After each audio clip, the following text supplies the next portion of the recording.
जो भारत ने हाल ही में अपनी तीनों अफवाज की मशकें की थी, वहीं इस वक्त पाकिस्तान में उर्दन के शाह अब्दुल दोम भी मौजूद हैं, फौजी मशकें हो रही हैं। आप इन मशकों को किस तरह से एनालाइज करेंगे ऐसे मौके पर जब जब अफगानिस्तान और भारत दोनों बॉर्डर्स पर हमारे बड़े सख्त मसाइल हैं?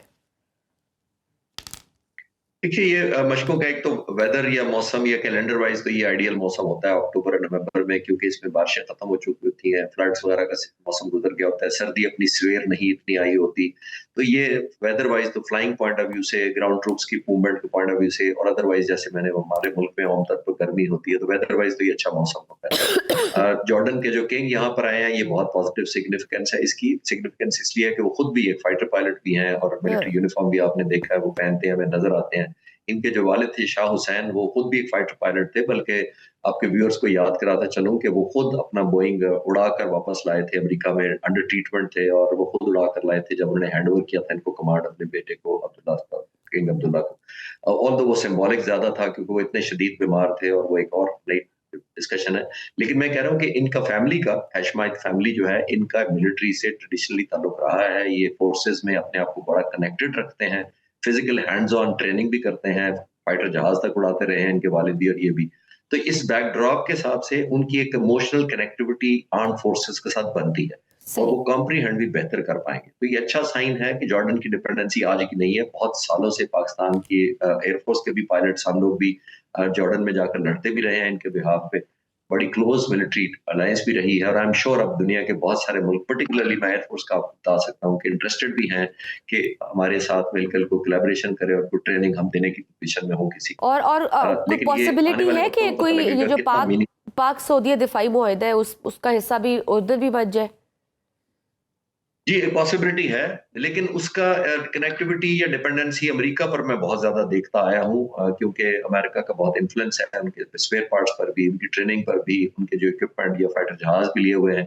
अमेरिका आमतौर पर इन सारे मुल्कों को जो मिलिट्री हार्डवेयर देता है, नंबर वन, लेकिन देता भी एक एक्सपोर्ट वर्जन है। हम्म। इनके पास जो फाइटर जहाज हैं, वो वही जहाज अगर वो इजराइल को देता है तो उनको मिसाइल्स भी ऑलमोस्ट डबल रेंज के देता है और इंजन भी उनको ज्यादा पावरफुल देता है। जबकि इन मुल्कों को, इजिप्ट को या जॉर्डन, इन मुल्कों को जब मिलिट्री हार्डवेयर देता है तो वो लिमिटेड एडिशन कह लें या एक्सपोर्ट वर्जन देता है जो उनकी काबिलियत नहीं होती। ये डिपेंडेंसी रही है उनकी। मैं आपको F-16 की मिसाल दे देता हूँ। इजिप्ट के पास 200 F-16 है, हमारे पास 75 है सिर्फ तकरीबन। उनके पास जो 200 F-16 है वो इसराइल के मुकाबले में उनके इंफीरियर उनको मिसाइल लगे हुए दिए हैं। दैट मींस उनके मिसाइल की जो मैक्सिमम रेंज है 35 से लेकर 60-70 किलोमीटर तक है। हम्म। जबकि वही जहाज जो अब इजरायली उड़ा रहे हैं उनकी रेंज है तकरीबन 125 से 150 kilometre missile beyond visual range missiles की रेंज है। तो ये इस तरह डिस्क्रिमिनेशन अमेरिका करता आया है। वैक्यूम बनता है, हमें रियलाइज इनको कराना चाहिए, जैसे कि हमारे पास JF-17 थंडर एक बहुत बड़ी हाँ। ऑप्शन है।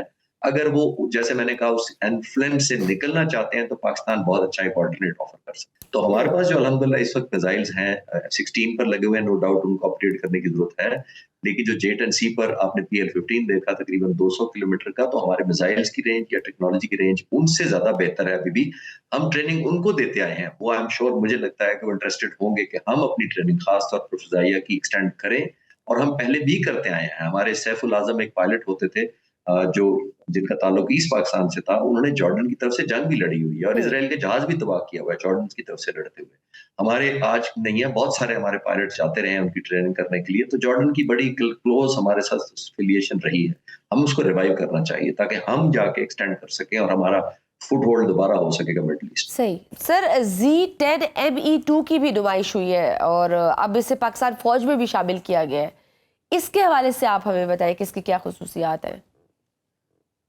जी देखिए, ये एक state of the art modern combat helicopter है, जिसको एम्प्लॉय वॉर जोन में बहुत इफेक्टिवली किया जा सकता है। इसके पास वेपन कैरिंग कैपेबिलिटीज ज्यादा है, इसके पास खुद बचने के ज्यादा एक ऑप्शंस हैं, सर्वाइवल खुद एबिलिटी है, इसकी मनोवरेबिलिटी बड़ी कॉम्बैट की अच्छी है, और इसकी प्रिसीजन बहुत ज्यादा आ गई है। जो अभी वेपन्स पुराने होते थे, जो खासतौर पर रॉकेट और दूसरे मिसाइल्स होते थे एयर टू सरफेस, उनमें उस तरह प्रिसीजन नहीं होती थी और टारगेटिंग उस तरह नहीं कर सकते थे। अब इस पास वैरायटी ऑफ वेपन जिसमें बहुत ज्यादा है, और लोड कैरिंग कैपेसिटी ज्यादा है जैसे मैंने कहा, और फ्यूल ज्यादा होने की वजह से इसकी डिप्लॉयमेंट रेंज ज्यादा है।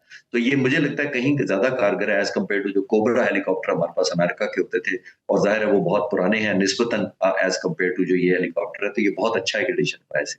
और सर ये भारतीय आर्मी चीफ की जो हालिया धमकियां में जबान जिसमें वो पाकिस्तान को सबक सिखाने की बात कर रहे हैं कि पड़ोसियों के साथ कैसे पेश आया जाता है, हालांकि दुनिया जानती है कि मई में पाकिस्तान उनको कैसा सबक सिखाया है, मगर ये बयान एक एटमी मुल्क के आर्मी चीफ का है। आप इसे सिर्फ सियासी बयानिया समझते हैं? आपको क्या लगता है सिर्फ एक हमें फॉर द सेक ऑफ एक बयान पागलपन समझना चाहिए, या फिर ये एक नई जंग या कोई जंगी तैयारी की प्रॉपरली आप कहें कि कोई शक्ल नजर आ रही है, वार्निंग? चलिए देखिए, बहुत ज्यादा कंफ्यूजिंग किस्म का उनका स्टेट ऑफ अफेयर्स या स्टेट ऑफ माइंड लगता है। कंफ्यूजिंग मैं इसलिए कह रहा हूँ कि एक तरफ वो पाकिस्तान को बहुत ज्यादा थ्रेट करते हैं, पाकिस्तान को वार्निंग देते हैं, पाकिस्तान को कॉन्सिक्वेंसेस के खिलाफ कहते रहते हैं कि आपको ये करना पड़ेगा, और साथ ही उनके चेयरमैन जो हैं सीडीएस जो हैं उनके अनिल चौहान साहब, उन्होंने 2 दफा पब्लिक में आए हैं पिछले तकरीबन 6 महीनों में।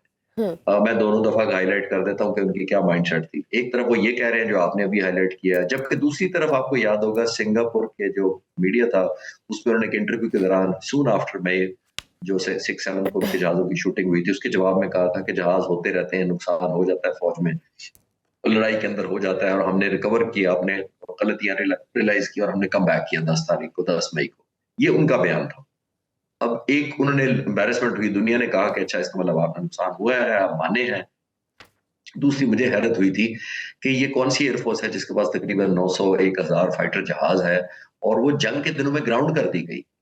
और क्यों कर दी गई? कि टैक्टिक्स फॉल्टी थे। आप जंग के दौरान कोई टैक्टिक्स इंप्रूव नहीं करते, और वो भी पाक फिजाइया जैसी एयरफोर्स को आप एंगेज कर रहे हैं और फिर दरमियान में सबक करना चाहते हैं, इंप्रूवमेंट अपने लेसन ड्रॉ करना चाहते हैं। पहली बात तो ये। और दुनिया की कोई एयरफोर्स, चाहे अफ्रीका के 10 जहाजों वाली भी कोई एयरफोर्स होगी, वो भी जंग ग्राउंड करने के लिए नहीं लड़ी जाती, और जंग ग्राउंड करने वाली कोई एयरफोर्स दुनिया में नहीं होती, आप जंग में लड़ाते हैं। एक बात, एक बयान उन्होंने वो दिया था मई में, और अभी वो कहते हैं कि जनाब हमें क्योंकि हमारे नाम पे फंड लिए जाते हैं, हमें पैसे नहीं दिए जाते हैं। तो एक तरफ एक डिफीटेड माइंडसेट आप देख पाते हैं, और ये ट्रिकल डाउन करता है down to the soldier, the sailor, the airman. ये नहीं होता कि आपका चीफ या होता है या कमांडर आपका कह रहा हो हेल्पलेसनेस शो करे और आप जंग के लिए एग्रेसिव शो करें। उनके AP Singh air chief marshal जो इंडियन एयरफोर्स के, उन्होंने भी यही किया था। 9 जनवरी को उनका एक सेमिनार उठाकर देख लें, उन्होंने एक पब्लिक सेमिनार में कहा था कि मुझे ज्यादा जहाज चाहिए कि मैं रेलेवेंट रह सकूं और दुश्मन पर अपना खौफ रख सकूं। ये 9 जनवरी 2025 की बात कर रहा हूं। बेबसी देखिए कि क्या कहते हैं। और फिर चले आगे आते हैं 30 मई को, जब ये कॉन्फ्लिक्ट हो चुका था, दोबारा वो पब्लिक में आकर कहते हैं, जब अपने जहाजों का नुकसान हो चुका था, उसमें वो ये नहीं कहते कि हमने कितने जहाज मारे थे, उसमें उन्होंने ये कहा कि जब मैं कॉन्ट्रैक्ट साइन करता हूं किसी भी कंपनी से किसी चीज का, तो मुझे सिग्नेचर करते वक्त पता होता है कि ये डिलीवरी टाइम पर नहीं होनी, लेकिन हम फिर भी साइन कर देते हैं। यानी एक और बेबसी है, यानी आप इतनी हेल्पलेसनेस है कि आप दस्तखत करते हैं लेकिन आपको पता होता है कि वो टाइम पर नहीं मिलेगा। जबकि हमारी फिजाइया, जिसका मैं प्रीव्यू बता सकता हूं कि इधर कोई एलिमेंट ऑफ हेल्पलेसनेस या फ्रस्ट्रेशन नजर नहीं आती। हमारा हर प्रोजेक्ट अल्हम्दुलिल्लाह टाइमलाइन से आगे होता है। एक एलिमेंट ऑफ अर्जेंसी ना सिर्फ एयर चीफ के ज़हन में होती है, बल्कि फॉलो करने वाले भी उसको पैशनेट फॉलो कर लेते हैं। इंस्पिरेशन डायरेक्टली होती है जब आप अपनी पॉजिटिव दिखाएं, आप एक इंस्पिरेशन हो, आपकी टाइमलाइंस मीट कर रही हो, और आपको पता हो कि हम पोटेंसी डेवलप करके एक अपनी लिथैलिटी डेवलप कर रहे हैं। ये मैं इस तरफ देखता हूं, लेकिन उस तरफ मुझे अनफॉर्चुनेटली नजर नहीं आ रहा, और मैं अपना गैस नहीं कर रहा, उनके खुद सरबराह ऐसे कह रहे हैं जिसकी तरफ आप पॉइंट आउट कर रही हैं। वही ना, इनसे धमकियां तो दे रहे हैं, लेकिन अगर आप देखें तो भारत के अंदर भी कितना अनरेस्ट है, कितनी खारा जंगी का है, कितनी आज़ादी की तहरीकें चल रही हैं इस टाइम पर, गवर्नमेंट के अगेंस्ट चल रही हैं। वो अनरेस्ट भी एक चैलेंज है। दूसरा, अभी जो ये हसीना वाजिद का जो फैसला आया है सजाए मौत का, आपको क्या लगता है कि बांग्लादेश की तरफ से भी कोई उनको हवालगी की जानिब से कोई कार्रवाई की जा सकती है? देखिए, डिप्लोमेटिक प्रेशर तो ज़ाहिर है इंडिया चाहेगा कि ना ले, यानी कि वो प्रेशराइज किया जाएगा। बांग्लादेश चाहेगा कि ऐसा हो कोई, और पब्लिक डिमांड भी होगी आई एम श्योर। लेकिन क्योंकि हिंदुस्तान की रेलेवेंस इंटरनेशनल फोरम्स पर डिप्लोमेटिक भी बहुत ज्यादा है, इकोनॉमिक ट्रेड भी उसके बहुत ज्यादा है, शायद वो प्रेशर ले पाए। लेकिन ये डेफिनेटली कोशिश होगी बांग्लादेश के लोगों की कि अगर वॉर क्राइम्स की प्राइम मिनिस्टर है और ज़ाहिर है उसकी कौम उसको अकाउंटेबल करना चाह रही है, तो ज़ाहिर है कम्युनिटी को, ओवरऑल जो इंटरनेशनल कम्युनिटी है उसको साथ देना चाहिए। लेकिन रिलेटिवली मैंने पहले भी अर्ज किया कि कोई भी 2 मुल्क या 10 मुल्क भी अगर सपोर्ट करेंगे बांग्लादेश को, तो वो अपनी नेशनल इंटरेस्ट में करेंगे कि उनकी अपनी क्या नेशनल इंटरेस्ट है। हम्म, जब दोनों किसी भी मुल्क की नेशनल इंटरेस्ट कन्वर्ज नहीं करती एक मुल्क के साथ, तो वो more of a look the other side वाले ऑप्शन करते हैं, लेकिन फिजिकली पॉलिटिकली या हम्म, डिप्लोमेटिकली को बहुत ज्यादा मीनिंगफुल सपोर्ट नहीं करते। मुझे इसलिए शक है कोई इतना ज्यादा मटेरियलाइज होते नहीं नजर आ रहा, क्योंकि इंडिया के टाइज, जैसे मैंने कहा, पॉलिटिकल, ट्रेड, बिजनेस और सारे बहुत ज्यादा है दुनिया के साथ। तो शायद ये चलता रहे, लेकिन मैनिफेस्टेशन नियर फ्यूचर मुझे नजर नहीं आ रही। सही।